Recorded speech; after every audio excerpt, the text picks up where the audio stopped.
3 marks. That is literally the difference between a C, a B, and an A star in your Cambridge IGCSE Physics practical exam. Just 3 marks. And looking at the data, most students are losing them right now without even realizing it. The practical paper isn't just about plugging numbers into an equation. It's a ruthless test of your scientific methodology. And if you don't know exactly what the examiners are secretly looking for, those critical marks are just going to slip away. So, let's test you right now. A, B, or C? Which of these variable changes actually ruins your fair test? Make your choice right now in your head. Imagine you're testing how the length of a wire affects its electrical resistance. If you change A, the thickness of the wire, B, the material of the wire, or C, the length of the wire, which one completely ruins the experiment? Got it? Well, if you picked A or B, you've just walked right into a classic examiner trap and dropped 3 critical practical marks right on the spot. Changing absolutely anything other than your designated independent variable completely invalidates the investigation. But don't worry, we're going to fix this exact gap in your exam strategy today by digging directly into the source documents. The examiner reports constantly highlight these painful learner mistakes as a massive 3-mark practical trap. We're talking about missing units, rounding your numbers way too early in calculations, giving super vague explanations for your procedures, identifying the wrong variables entirely, and making completely avoidable graph axis errors. And here's the crazy part. Ordinary revision completely fails to fix this. You could memorize the entire physics textbook, know every single formula from kinematics to electromagnetism, and still fall into this trap. Why? Because memorizing equations doesn't teach you how to write what the Cambridge mark scheme actually demands. The examiners aren't just testing your memory here. The syllabus guide shows they're aggressively testing your scientific precision. Okay, let's dive into this. To secure those top-band practical marks, the marking schemes reveal a really clear system. It's a 4-step framework, and it's your absolute quick win for structuring answers perfectly. Step 1. Concept. You have to first identify exactly what physics principle is being tested. Are we looking at thermal capacity, moments, or Hooke's law? Step 2. Evidence or data. You need to pull the exact numbers, measurements, or observations from the specific experiment in front of you. Step 3. Scientific reasoning. This is where you connect your data logically back to the core concept, really explaining the why behind the results. And finally, Step 4. Examiner wording. This means using the exact terminology Cambridge wants to see. The harsh reality is, if you skip Step 4, even if your logic is entirely sound, your perfect scientific reasoning gets 0 marks. This setup brilliantly illustrates Step 2 of our framework. When you're extracting source material straight from the Cambridge Practical Skills section and you're asked how to ensure a fair test, you absolutely cannot just write, "keep things the same." No way. That is way too vague for an IGCSE examiner. You have to analyze the data block provided and extract the exact variables. If the experiment is about the cooling rate of water, are you controlling the initial temperature of the water, the volume, the ambient room temperature? Pulling exact data and specific variables directly from the text or diagram is what unlocks the evidence step. You have to prove to the examiner that you're actively engaging with the specific experimental setup in front of you rather than just regurgitating some generic, memorized response. Now, in just a moment, I'll reveal the one exact phrase Cambridge examiners look for to award the final precision mark. It's a term that shows up constantly in examiner reports, yet so many students completely forget to use it. But first, we need the 4-step framework that makes this clue impossible to miss. Stick with me here because if you miss this framework application, you're leaving guaranteed grades on the table. And understanding this next setup is absolutely critical. Let's escalate to a harder example. Take a look at this mock data table. What is wrong with it? If you design a table like this in your actual exam, the marking schemes show you lose entire table design marks instantly. Why? First off, the units are missing in the header. In Cambridge Physics, units must only ever be written in the column headings, never next to the individual numbers in the body of the table itself.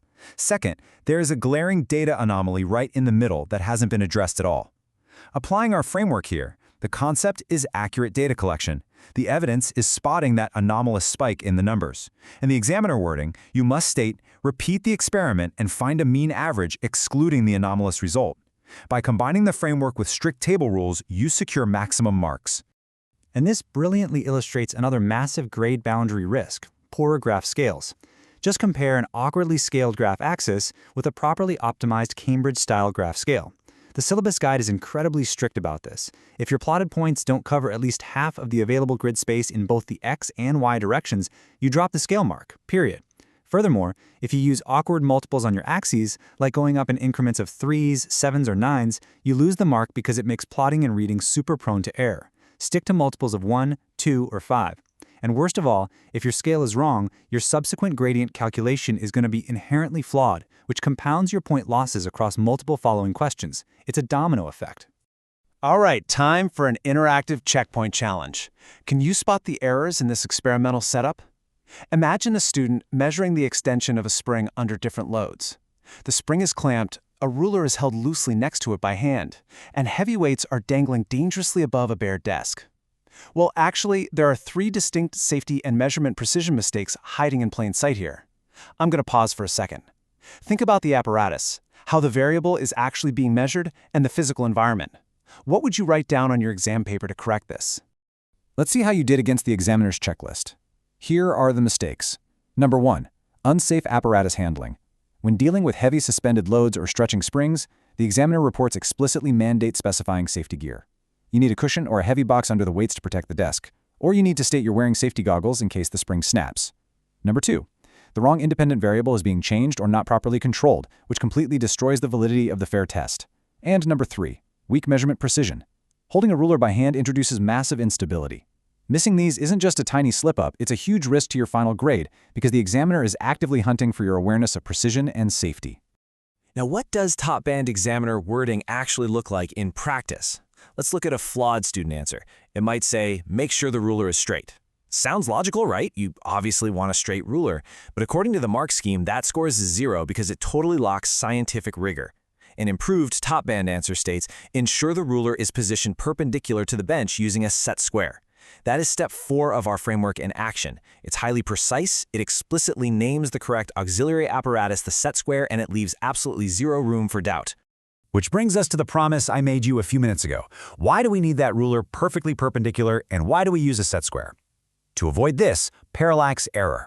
This is the exact phrase Cambridge examiners look for to award that final precision mark. Parallax error is the apparent shift in an object's position when it's viewed from different angles, leading to severe measurement imprecision. By explicitly stating on your paper that you are viewing the reading with your line of sight perpendicular to the scale to avoid parallax error, you instantly lock in that highly sought-after mark. It tells the examiner you deeply understand the mechanics of human observation error. Let's move forward and see how this builds directly into your scientific reasoning. The source materials clearly indicate that you must fundamentally understand the difference between reliability and accuracy in Cambridge 0625. Mixing these two up is a fatal error in your written evaluations.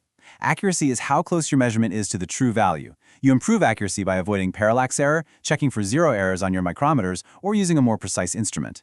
Reliability, however, is purely about consistency. You improve reliability by repeating the experiment multiple times and finding a mean average to mitigate random errors. Do not swap these words. Use them exactly as the syllabus intends. Stepping back to look at the big picture, you can really see your target grade boundary taking shape. To hit that A-star, you need to synthesize everything we've just covered. You're no longer just blindly memorizing equations. You are systematically applying the concept evidence, scientific reasoning, and examiner wording. You're strictly controlling your independent and dependent variables, you're optimizing those graph scales to fill the page, you're confidently identifying data anomalies, and you're ruthlessly checking for parallax errors and safety risks. This holistic approach, this is exactly what transforms a B-grade practical student into an A-star candidate. But here is the harsh reality of the physics practical paper. You've fixed your variables, you've perfected your safety checks, you've drawn a mathematically beautiful graph that uses exactly the right scale. But getting perfect data is completely useless if you fail the final evaluation questions at the end of the paper. That is where the hardest marks are hidden, asking you to critically evaluate the experiment's inherent weaknesses and suggest improvements.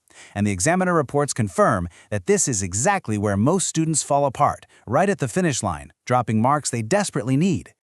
You've fixed your variables and safety, but if you don't know the top band evaluation framework, you're still dropping guaranteed grades. Click the explainer on the left to master the evaluation framework right now. Subscribe to our YouTube channel, Ace the Exams, at acetheexams_IGCSE to excel in your Cambridge examinations.